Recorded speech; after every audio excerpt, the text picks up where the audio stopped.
오늘 말씀은 51절에 보시는 것처럼 예수님께서 승천하실 기약이 차갈 때 하나님과 한번 약속하셨던 때가 있었던 것 같아요.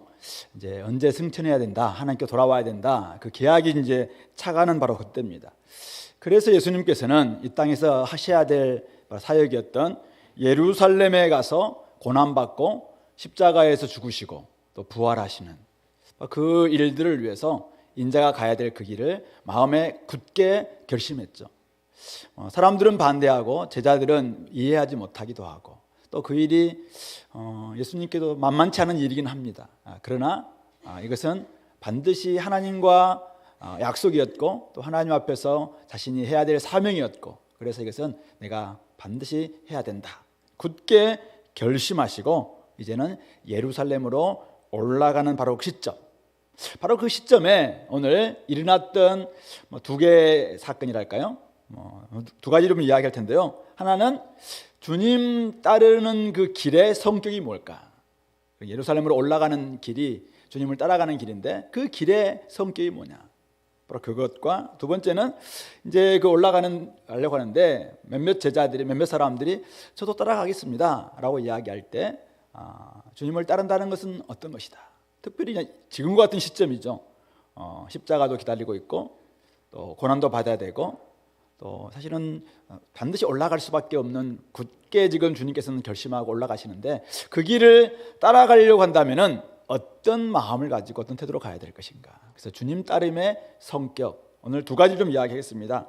먼저 우리 주님 따르는 길의 성격인데요.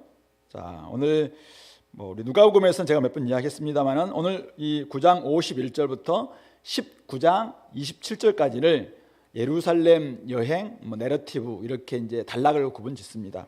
바로 거기에 초입에서 일어났던 일입니다. 그래서 예수님은 예루살렘으로 올라가서 바로 별세하시는 거죠. 우리 저번에 이야기했다시피 별세는 출애굽이다. 그래서 엑소도스다라고 이야기했어요. 그 결심을 분명히 하고 이제는 예수님이 사자들, 심부름꾼들을 먼저 보냅니다. 그래서 아마 제자들을 좀 부족한 모습이었지만은 그들을 보낸 것이죠. 그래서 그들이 가서 예수를 위하여 준비하려고 여러 가지 집도 좀 알아보기도 하고 또 어디서 머물 것인가 또 선발대처럼 보낸 것이죠. 그래서 그들이 갈릴리 출발해서 지금 갈릴리를 거쳐서 사마리아 또 땅을 거쳐서 이제 예루살렘 유대 쪽으로 가야 되니까 사마리아인의 한 마을로 들어갔습니다. 근데 그곳에 가서 우리가 지금 우리 일행이 이렇게 올라간다. 다른 길도 있지만 우리 사마리아를 거쳐서 이제 예루살렘으로 가려고 하는데 좀 집을 좀 이렇게 내주면 안 되겠느냐, 이렇게 이제 가서 물었겠죠. 그런데 오늘 5월 3절 보면은 예수께서 예루살렘을 향하여 가시기 때문에 그들이 받아들이지 아니했다라고 이야기합니다. 사마리아 한 마을에 들어갔는데 우리가 여차여차해서 지금 여기서 머물다가 나중에 우리가 예루살렘 갈 거다. 그래서 예루살렘 가서 예배도 드리고 또 예루살렘 사역도 하고, 그리고 결국 예수님께서는 예루살렘에서 이런 일도 할 것이다 라는 이야기를 하니까 못 받아주겠다는 거예요.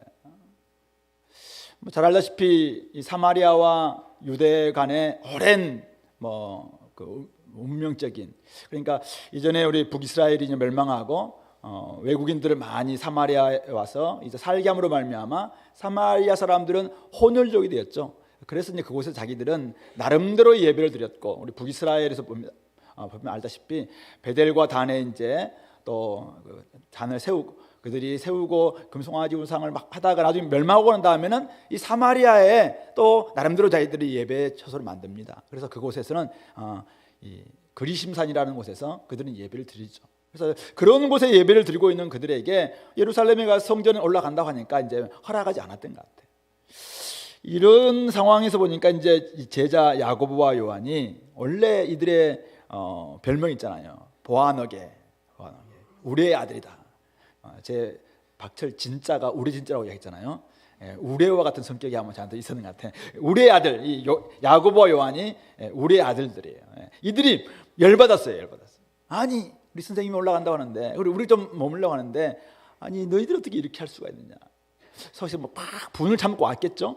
와서 예수님께 딱 말씀합니다. 주님, 우리가 좀 불을 명하여서 하늘로부터 내려 저들을 멸하라 하기를 원하십니까? 자기들이 뭐 엘리야, 옛날에 이제 엘리야 이야기 들었겠죠. 엘리야가 막 하늘에서 막 불을 내리게 했던 그 바알 선지자와의 대결에서 그런 것처럼 예수님, 우리에게 예수님 주신 능력도 있는데 진짜 하늘에서 불을 내려서 저것들 살라버릴까요? 예수님, 그런 능력 저희들에게 없습니까? 예수님 정말 그렇게 하기를 원하십니까? 이렇게 이제 묻는 겁니다. 동의를 구하고 물었을까요? 아니면 예수님은 그러지 않을 것이다 알면서 물었을까요? 나름대로 저는 그들이 막 열받는 가운데서 이렇게 물은 것이죠. 그때 예수님 뭐라고 합니까? 그들을 돌아보시면, 제가 또 돌아보지도 않았을 것 같은데, 돌아보시면서 책망했어요. 후졌습니다. 그리고는 함께 다른 마을로 가셨다라고 이야기인데, 그 1번 돼 있잖아요. 1번 밑에 한번 난하주 밑에 보시면은 어떤 고대 사본에는 55절 끝에 다른 말이 있다 이렇게 이야기하면서 이르시되 너희는 무슨 정신으로 말하는지 모르는구나. 인자는 사람의 생명을 멸망시키러 온 것이 아니요 구원하러 왔노라 하시고. 대부분의 사본에는 없는데 어떤 사본에는 이 말씀이 있다라는 것을 이제 기록하고 있는 것이죠. 제가 보기에는 이 말씀이 예수님께서 좀 하시지 않았을까라는 느낌이 들어요. 왜냐하면 사실은 여기 지금 초입 부분에서 인자가 왔던 목적을 이야기하고 마지막 말미 쪽에 이제 삭개오 만난 사건이 사실은 이 예루살렘 여행의 마지막이거든요. 마지막 부분이거든요. 그때 삭개오 집에서 예수님이 하셨던 말씀이 뭐입니까? 인자가 온 것은 바로 잃어버린 자들을 구원하라 합니다라는 이야기를 하셨거든요. 그런 맥락 속에서 어쩌면은 이 초입부터 마지막까지가 같은 메시지 가운데서 나아가고 있는 게 아닐까 그런 생각을 하게 됩니다. 어쨌든 주님께서는 그렇게 말씀하셨다는 것이죠. 오늘 우리 51절부터 56절 말씀, 예루살렘으로 올라가는 길의 성격이 좀 드러나 있습니다. 어떤 성격이 있습니까? 예루살렘을 향하여 올라가는 길에는 반대가 있구나. 받아들이지 않는 사람들이 있는 길이구나. 모든 사람들이 찬성해서 올라가는 길은 아니구나. 여러 가지 이유로 예수님이 하시는 사역도, 예수님 하시는 일도, 예수님 그 자체로 받아들이지 않는 사람들 있을 수 있구나. 다 찬성해서 올라가는 게 아니고 받아들이는 사람도 있겠지만 수많은 사람들은 받아들이지 않는 사람들도 있는 길이다. 반대 직면할 수 있다라는 것을 우리가 볼 수 있는 것 같아요. 자, 그럴 때 반대를 우리가 만나게 될 때 어떻게 할 것인가. 오늘 야고보와 요한처럼 하늘로부터 불을 내려 그들을 멸하려고 하는 태도까지도 참아야 하는 길이다라는 것이죠. 왜냐하면 이 예루살렘을 향하여 올라가는 길은 인자의 길이기 때문에 생명을 구원하러 왔던 길이고 이 땅을 심판하기 위해서 오신 길이 아니라 이 땅을 구원하기 위해서 지금 예루살렘으로 올라가서 자신이 고난받고 자신이 십자가에 죽으시고 자신이 바로 하나님으로부터 인정받기 위해서 이게 맞다라는 것을 알기 위해서 부활하는 그 길로 인해서 지금 예루살렘으로 올라가는데 그 길에서 반대를 만나고 자기를 여러 가지 해코지 하는 사람들 만난다 할 때 그들을 향해서 우리가 같이 한번 맞대응하고 싸우고 멸하고 막 우리의 능력이 있으면 한번 보여주고 이렇게 하는 것이 맞느냐 이거죠. 그것까지도 참아야 하는 길, 그것이 바로 예루살렘으로 올라가는 길의 성격이다라는 것을 말하고 있는 것입니다. 좀 이런 태도와 이런 성격은 조금은 우리 성질에는 맞지 않아요, 그죠? 우리의 성격과는 좀 맞지 않을 수 있습니다. 또 사람들의 기대를 충족시키지 못하는 것처럼 보이기도 합니다. 아니 그렇게 우리 당하고만 살아요? 이렇게 할 수 있겠죠. 그래서 우리가 맞대응해야 되는 거 아닙니까? 할 수 있습니다. 그런데 그것마저도 우리가 주님께서 제자를 보내실 때도 영접하는 사람들 집에서는 떠나지 말고 있지만은 영접하지 않는 집에서는 다른 집으로 옮기는 것이죠. 그 집에 어떻게 할 겁니까? 그래서 그냥 옮기는 것처럼 그렇게 해야 된다는 것이죠. 얼마든지 반대에 직면할 수 있는데 그럴 때라도 참아야 하는 길.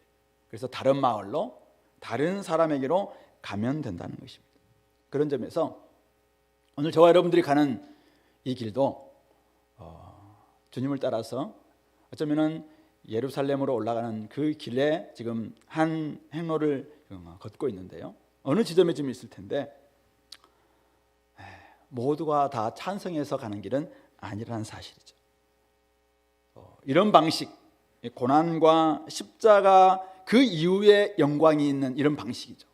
이 방식 또한 사람들에게는 되게 미련하게 보이고 거치는 것이 될 수 있는 거지만은 우리는 주님이 가셨기 때문에 또 주님께서 이 길이 생명을 구원하는 길이라고 말씀하셨기 때문에 우리는 걸어가는 것이다. 이 사실을 우리가 놓치지 않았으면 좋겠습니다. 괜히 싸울 필요 없다는 것입니다. 피하면 되는 것이죠. 오랜 세월 적대관계에 있는 사람이랄지라도 또 타락하고 불결한 사람이랄지라도 오늘 하늘로부터 막 불을 내려서 저들을 멸해야 된다, 이런 태도 삼가해야 됩니다. 말로도 그들을 죽여서는 안 되고 저주를 내리면서까지 우리가 가는 이런 모습 주님께서 용납하지 않으실 것 같습니다. 그것이 바로 예루살렘으로 올라가는 길의 성격이다. 그리고 그 길을 좀 준비하고 있다면은 진짜 우리가 어떤 성격으로 내가 지금 이 길을 가고 있는가, 이것은 분명히 우리가 알고 왔으면 좋겠다라는 것입니다. 그런 점에서 우리 몇 가지 한번 우리 적용, 우리 자신을 한번 점검하는 차원에서 한번 했으면 좋겠는데요. 우리가 걷는 이 길에서 만나는 사람들은 우리가 전하는 진리뿐만 아니라 우리의 진정한 마음, 이 진정성까지도 받아들이지 않을 수 있다. 이것은 사실은 우리가 늘 기억해야 할 점입니다. 예루살렘, 갈릴리에서 예루살렘으로 올라가는 길 어느 길쯤에 사마리아 마을이 있을 겁니다. 이 마을이 뭐 초입에 있었는지 어디는 정확히 모르겠어요. 그러나 우리가 걷는 이 길은, 주님 나중에 이르시는 그날까지 걷는 길은, 오늘 우리가 2023년 11월 26일 이 오늘 걷는 이 길은 어쩌면은 이 긴 여정 어느쯤, 이 사마리아 마을 어느 지점에 지금 있는 모습일 수도 있을 것입니다. 오늘 우리는 올해를 마무리하면서 전도 집회, 구원과 행복일의 초대를 우리는 열고 사람들 초대하는 길입니다. 이럴 때 어떻게 해요? 많은 사람들이 환영했습니까? 우리가 전하는 메시지뿐만 아니라 전하는 메신저인 저와 여러분들까지도 받아들이지 않을 수 있는 길이라는 것입니다. 이해하지도 않을 것이고 우리가 전하는 메시지를 받아들여 주지도 않을 수 있을 것입니다. 이럴 때 우리는 어떻게 할 것인가?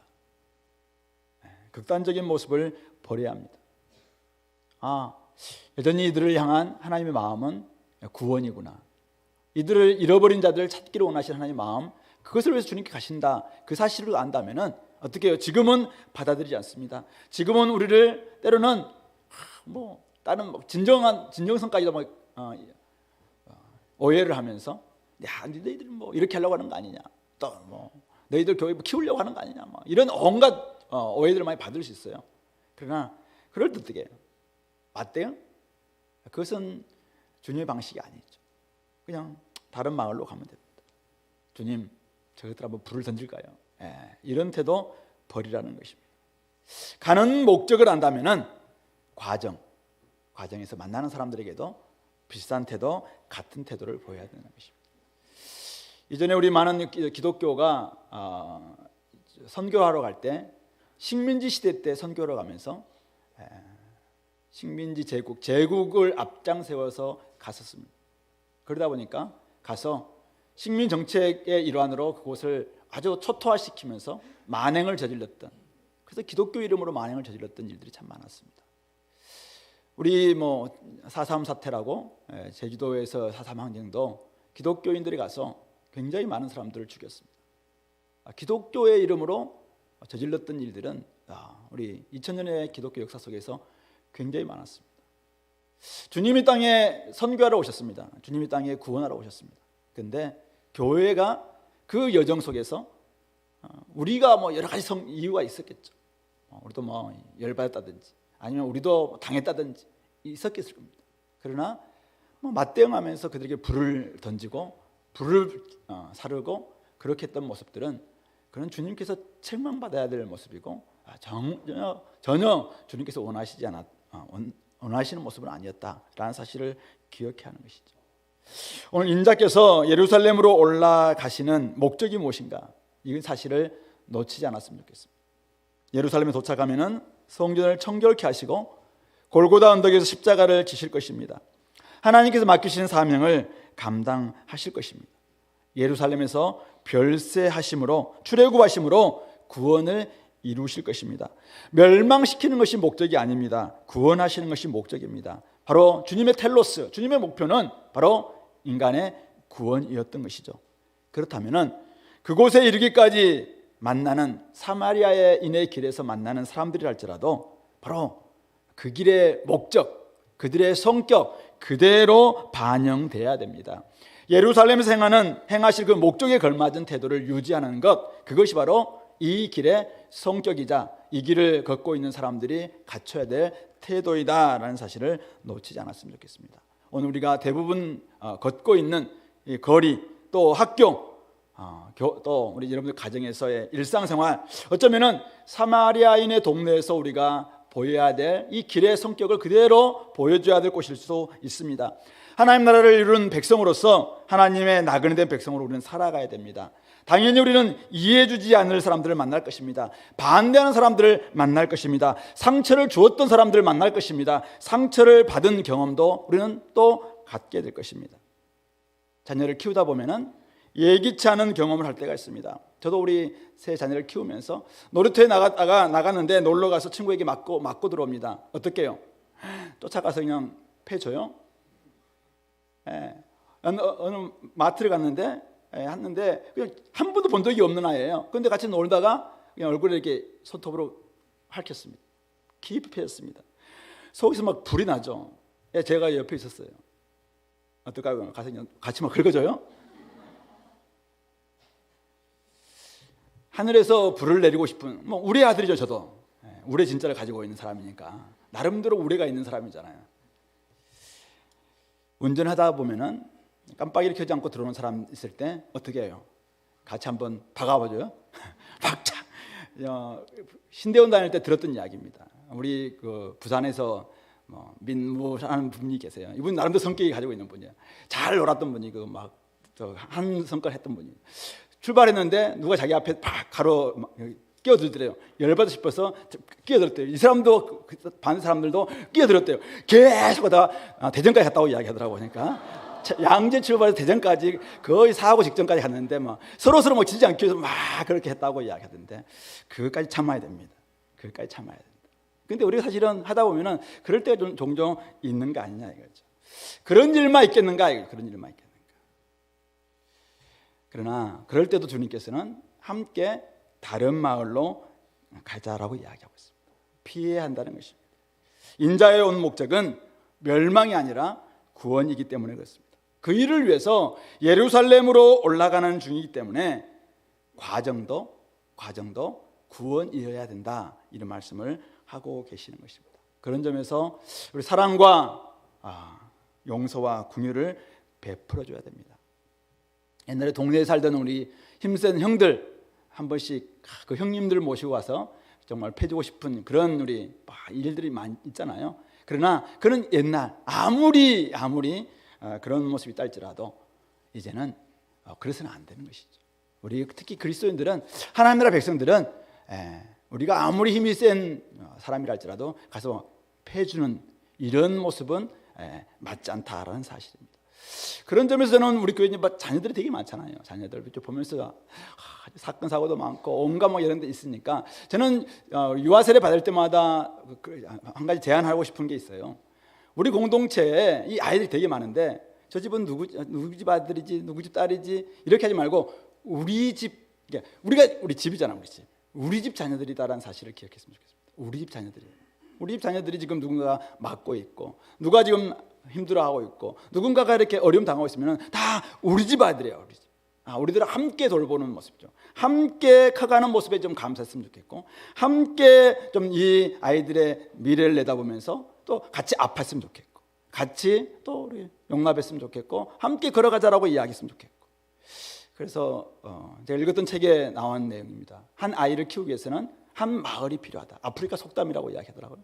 아이 한 명을 키우기 위해서는 마을 전체가 필요하다. 그렇게 이야기를 합니다. 마찬가지입니다. 오늘 우리 삶 가운데서 이런 부분도 필요한 것 같아요. 이에서는 이, 눈에서는 눈, 막 이렇게 해서 우리가 같이 맞대응하는 것은 맞지 않다. 그런 점에서 결국 우리 자녀들의 구원을 위해서 우리가 걸어가고 있는데, 결국 그렇게 하기 위해서는 어떻게 해야 돼요? 같이 용납하고 같이 사랑하고 그러면서 우리가 같이 키워가는 것, 이것이 교회가 보여줘야 될, 공동체가 보여야 될, 이 땅의 자녀들이, 이 땅의 부모들이 어떻게 살아가든 그것과는 조금 다르게, 다른 사람들은 뭐 더 강한 모습을 보여주자 이렇게 이야기할 수 있다고 생각해. 그러나 교회는 좀 달라야 된다고 생각합니다. 이것은 다른 모든 영역에도 적용돼야 될 부분이라고 생각합니다. 그런 점에서 우리 자신들이 어떻게 이 길을 걷고 있는지, 길의 성격에 맞게, 구원의 목적에 맞게끔 내가 구원을 이루어가는 과정을 이루고 있는지, 이런 부분들도 함께 돌아보면서 이 길을 나아갔으면 좋겠습니다. 이제 두 번째, 예수님을 따르는 제자도의 성격인데요.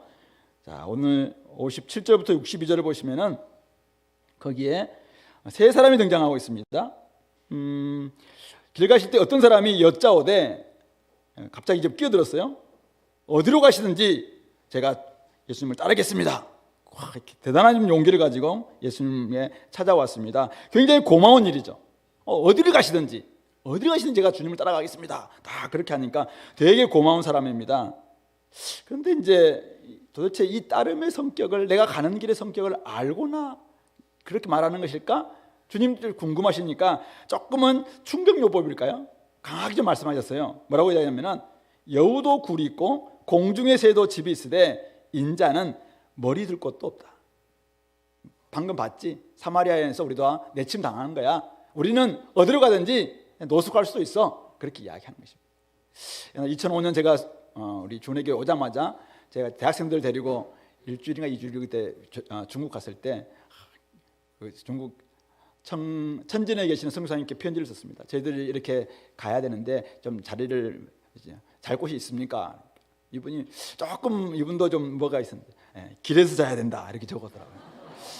잘 곳이 없어, 길에서 자야 된다 그래가지고 너무 그래가지고 진짜입니까 이게? 제가 막 물었던 게 있어요. 길에서 잔다는 의미가 뭡니까? 막 이렇게 하니까, 왜냐하면 대학생들이 오는데 자꾸 어떤 숙소가 어떠냐 막 물으니까 이분이 훈련 시켜볼까 해가지고 이제 길에서 잔다 이렇게 썼다 하더라고. 가니까 뭐 박요한 선교사님이라는 분이셨는데, 그래서 이제 제가 딱 가니까 저도 학생인 줄 알고 처음 막 대다가 제가 이제 부목사입니다 그러니까 그러시냐고 하면서 이제 이곳에 자면 됩니다라고 이제 좋은 숙소를 내주시긴 했는데, 오늘 주님께서 아마 충격요법으로 길을 잔다 뭐 이런 의미가 아닐까 생각은 드는데요. 어쨌든 중요한 건 이거죠. 남들이 다 소유하는 것 전혀 소유하지 못하는 길이다, 그렇게 이야기하고 있습니다. 십자가를 지고 따르면은 반드시 대가가 수반된다, 그런 말씀을 하고 있습니다. 이번 주 월요일 날 제가 한 번씩 제가 통화하는 목사님이 한 분 계세요.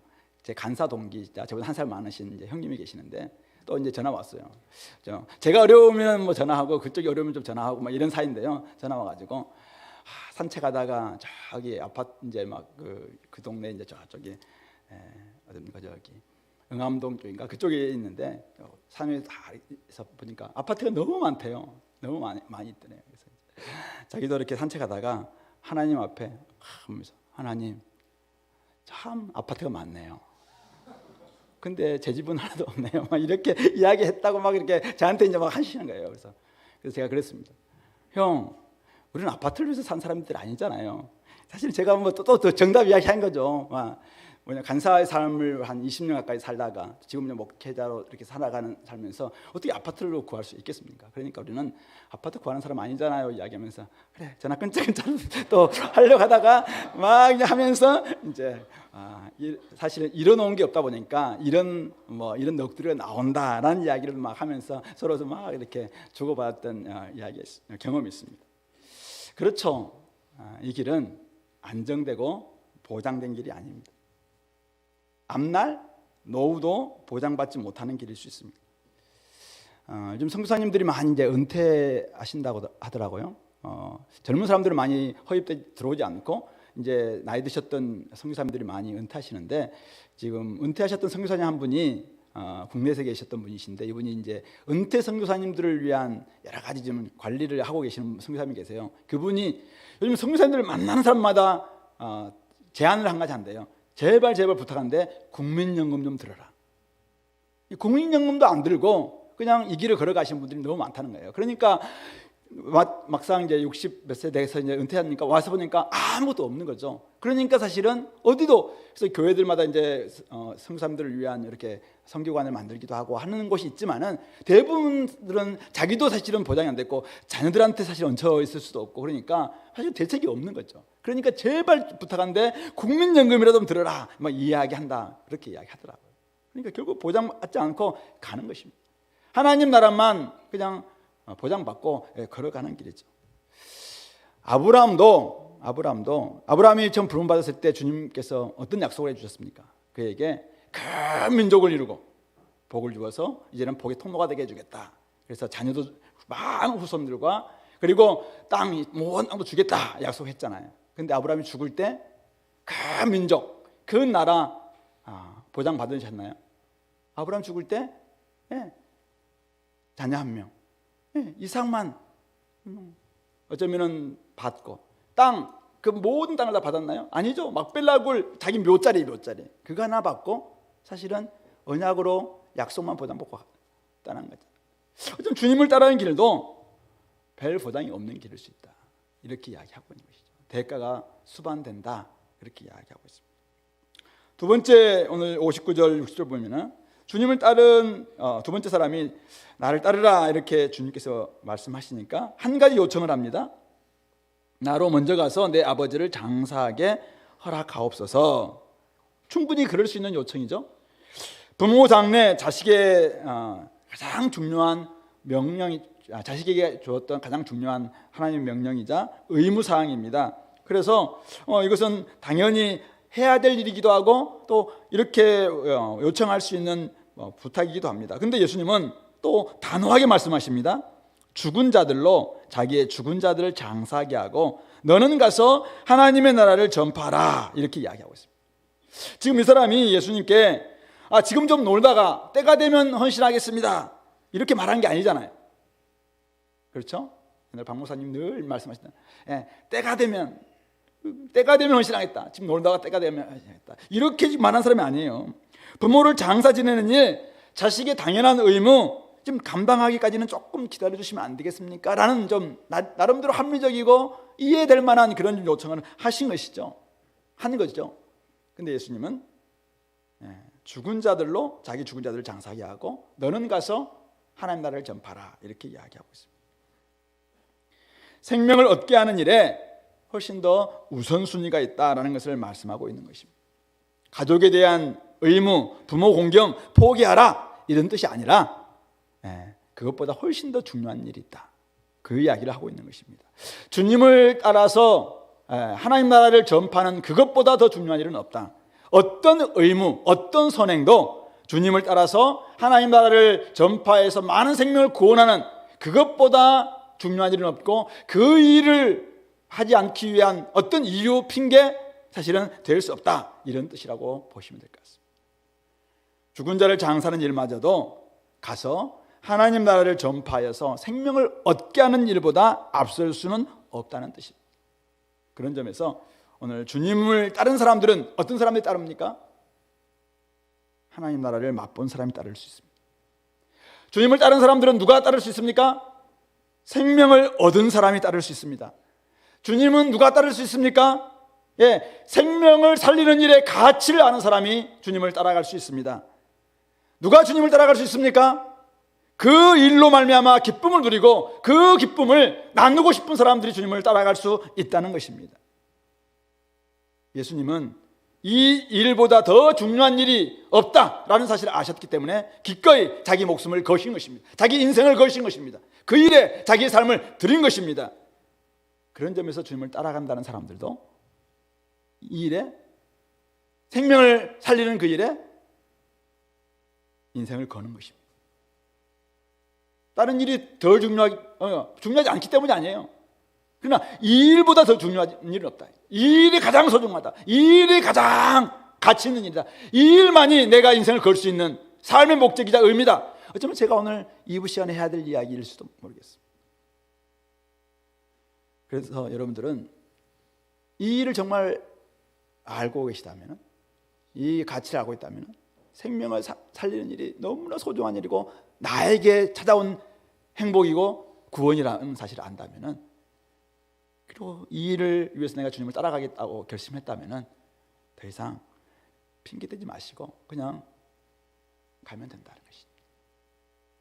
세 번째, 61절 보면 다른 사람이 와서 주여 내가 주를 따르겠습니다마는 나로 먼저 내 가족을 작별하게 허락하십시오. 허락 좀 해달라고 이렇게 이야기합니다. 얼마든지 그럴 수 있습니다. 구약에 보면은 엘리야 선지자가 엘리사 선지자를 부를 때 그가 밭을 막 갈고 있었잖아요. 그리고 난 다음에 그가 이제 소 2마리인가요? 한 겨리를 잡아서 막 해가지고 다 이제 잔치를 벌이고 다 이제 맡기고 따라오도록 허락해 주었습니다. 다른 뭐 상황 속에서 얼마든지 그럴 수 있습니다. 자, 그런데 지금 상황이 워낙 지금 급박하기도 하고 또 가야 될 길이 명확해서 그런지 몰라도 주님께서는 분명히 그 이야기합니다. 손에 쟁기를 잡고 뒤를 돌아보는 자는 하나님의 나라에 합당하지 아니하니라. 무슨 말입니까? 주님을 따르는 제자는 전심으로 헌신한 사람이라는 것입니다. 전적으로 하나님의 나라를 위해서 자신을 드리는 사람. 밭을 갈고 있는데 막 쟁기를, 여러분들은 안 해봤겠지만 저는 어렸을 때 해봤거든요. 해봤는데 자꾸 이제 뒤로 보면 어떻게 할까요? 뭐 이렇게 될 거죠, 이렇게 돼. 그러면은 제대로 밭을 갈 수가 없습니다. 어떤 분이 이 부분을 노래를 부르신 우리가 찬양대인데 노래를 막 부르는데 앞에 지금 가사를 생각해야 되는데 앞에 우리가 해야 되는데 자꾸 뒤에 내가 제대로 불렀나 자꾸 뒤에 거를 돌아보면은 헷갈릴 수 있다는 것이죠. 어떤 경연대가 있는데 뭐 앞에 생각하면서 막 불러야 되는데 내가 지금 뒤에 걸 제대로 불렀나 자꾸 곱씹고 있다면은 앞에 가사가 생각날까요? 자꾸 이상하게 될 것 아니겠습니까? 뭐 그런 의미라고 합니다. 과거의 삶을 얽매이게 되면은 하나님 나라를 위해서 온전히 헌신할 수가 없다는 것이죠. 물론 우리도 이제 후회되는 일이 많고 뭔가 미래에 남는 일도 분명히 있겠죠. 내가 지난날 11월 25일까지 했던 일이 잘한 일일까 생각해 볼 수도 있을 것입니다. 그런데 자꾸 거기에만 얽매여 있거나 아니면 옛날 생활에 너무 얽매여 있는 사람들은 하나님 나라와 어울리지 않는다라는 것이죠. 가족과 작별하는 것, 또 배와 아버지와 그물까지 버려두고 주님을 따르라라고 이야기할 때 좀 너무 매정하게 들릴 수도 있습니다. 그런데 오늘 주님께서 하시는 말씀은 이것은 고도의 정치학이다. 이거는 고도 정치다. 네가 지금 이 나라에 속할래 아니면 이 나라에 속할래 명확하게 그는 전향하지 않는다면은 어떤 사람이 북한에 막 살다가 이제 우리나라 왔는데 전향하지 않은 채 이곳에서만 내가 대한민국 살겠다.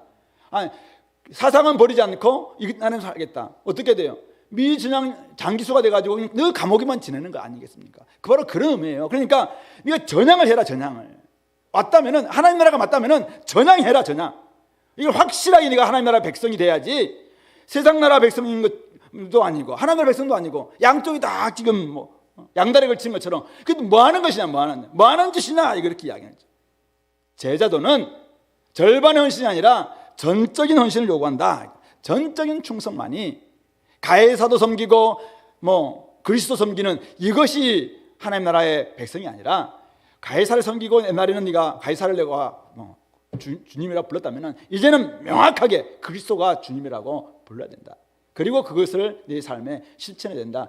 666도 받으면서 777도 받겠다 이런 태도는 없다는 것입니다. 이 땅에서 다 누리고 다 누리면서 그냥 다 이곳에 기득권 누리기 위해서 짐승이 주는 표 다 받고 우상 숭배하는 표 다 받으면서도 나는 하나님께 속한 사람입니다. 누가 그걸 인정해 줍니까? 그것은 7 대접 때 바로 그냥 짐승의 표를 받은 사람들에게는 대접이 바로 쏟아지는 거 아니겠습니까? 그런 점에서 우리가 전적인 충성을 요구한다. 그런 점에서 즐거움과 진정한 가치를 안다면은 단마음으로 갈팡질팡하지 말고 이제는 딱 여기만 헌신해라 이런 말씀이라고 우리가 보시면 될 것 같아요. 자, 오늘 주님의 따름의 성격 3가지라고 우리 볼 수 있는데요. 대가 지불이 있습니다. 두 번째가 우선순위 명확해야 됩니다. 그리고 전적인 헌신입니다. 주님은 자신을 받아들이지 않는 사람들에 대해서는 그들에게 용납하시고 야, 그들에게 좀 피해도 주지 마시고 불도 내리지 말고 다른 마을로 가자라고 이야기했습니다. 그러나 주님을 따르겠다라고 요구하는 제자들에게는 그러니까 이것도 되고 저것도 된다 이렇게 말하는 것이 아니라 강력한 단호한 제자도를 요청하고 계시는 것입니다. 그만큼 가치 있는 일이기 때문에, 그만큼 이것은 단마음으로 가야 되는 일이기 때문에 주님도 이 일에 모범을 보이셨고 그렇게 요구하셨습니다. 주님은 대충 이리가 저리가 하시면서 야 너희들은 똑바로 해라 이렇게 하지 않았다는 것이죠. 어머니 아버지들은 막 옆으로 가고 막 세상과 짝가면서 야 너희들은 똑바로 하나님만 섬겨 이렇게 말하지 않았다는 것입니다. 주님께서는 이게 명확한 일이기 때문에 십자가를 지고 나아갔고, 하나님 나라에 충성하셨고, 오로지 뒤를 돌아보지 않고 이제는 탁 표대를 향해서 나아가는 이런 삶을 사셨습니다. 바울도 그런 삶을 살았습니다. 오늘 우리도 그렇게 해야 된다는 것입니다.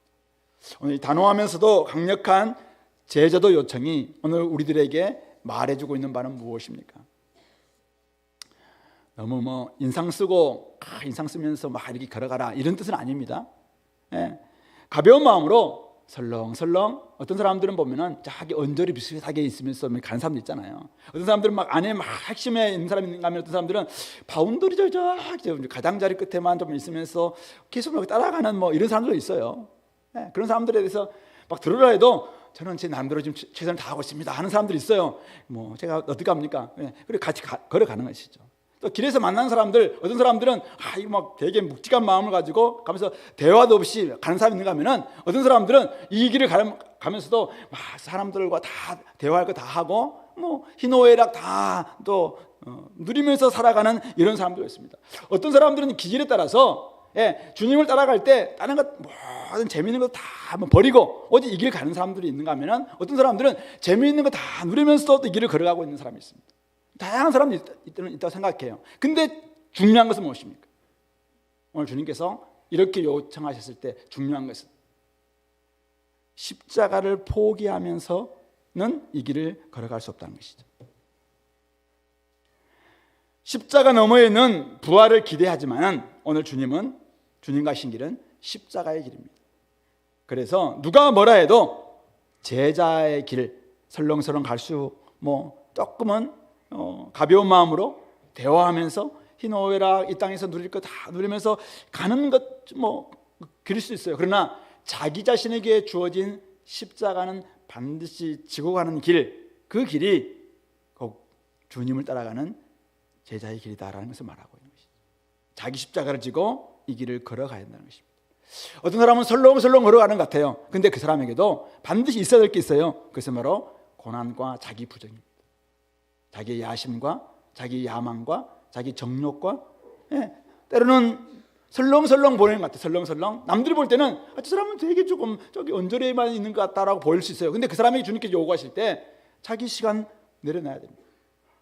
주님께서 함께 가자라고 이야기할 때 때로는 자기 쾌락 좀 내려놔야 됩니다.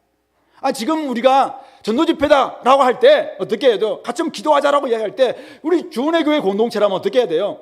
조금 어떤 사람들은 멀리 살 수도 있고, 어떤 사람은 조장일 수도 있고, 어떤 사람은 조장 아닐 수도 있고, 어떤 사람은 집사일 수도 있고, 아니면은 조금 멀리 있는 사람이 있어요. 근데 교회가 이렇게 가자라고 이야기할 때 교회 멤버십이라면 어떻게 해야 돼요? 같이 기도해야 되죠. 같이 좀 시간을 내야 되잖아요. 교회 못 나올 수 있어요. 그럼 집에서도 같이 우리 예배를 좀 드려야 되는 거 아니냐 이거죠.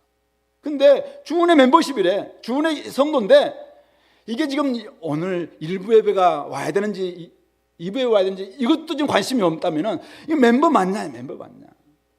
이거 자기 십자가 지는 거 맞냐 이거죠. 그런 이야기 하고 있는 거예요 지금. 인자처럼 머리 둘 곳이 얻지 못하는 이런 삶이 주님 따르는 길이라고 이야기하는데, 끊임없이 이 땅에서 그냥 머리 둘 곳 찾고 있고 둥지 찾고 있고 그냥 이것만 찾고 있다면은 과연 이것이 주님을 따르는 길 맞냐? 오늘 주님께서 그 이야기 하고 계시는 거라고 하시죠. 그런 점에서 나는 내 십자가를 지고 따라가고 있는가?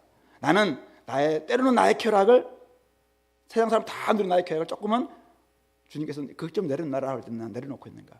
야, 나는 네 시간을 조금 더 좀 원한다 라고 할 때 내 시간을 주님께 드리고 있는가?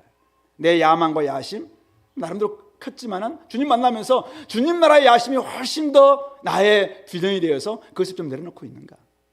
지금 그 이야기를 하고 있는 것입니다. 두 번째, 십자가를 통해서 생명을 살리는 길임을 알아야 되는 것이죠. 그렇게 하는 목적은 우리에게 금욕을 가르치기 위함이 아니에요. 바로 그것이 생명을 살리는 길이다. 그것으로 말미암아 다른 사람들을 살리는 것이다. 그것으로 말미암아 하나님 나라가 전파되고 예수님이 전시되는 그 목적, 그것을 위해서 우리가 십자가를 지는 것입니다. 예수님께서 왜 십자가를 집니까?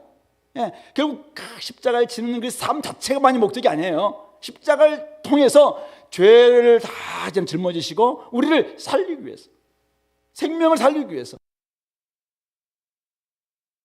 내 시간을 좀 내려놓음으로 말미암아, 내가 나의 재정을 좀 드림으로 말미암아, 내가 나의 야망을 조금 더 포기함으로 말미암아 누가 살고 있느냐, 이제 우리 자녀들이 살고 있느냐, 우리 지금 내 지체들이 좀 살고 있느냐, 나의 남편과 나의 아내가 좀 진짜 좀 기뻐하고 있느냐, 그걸 지금 묻고 있는 것입니다.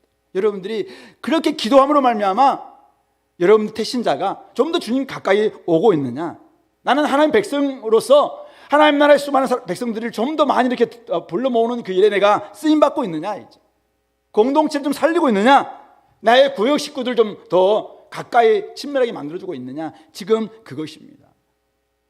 십자가를 지는 목적은 바로 생명을 살리는 길이다. 그런 점에서 우리 모두는 쟁기를 잡고 지금 나아가고 있는 줄 압니다. 하나님 나라를 일구고 나아가고 있는 줄 압니다. 누군가는 씨를 뿌리고 있는 줄 압니다. 때로는 눈에 잘 보이지 않죠.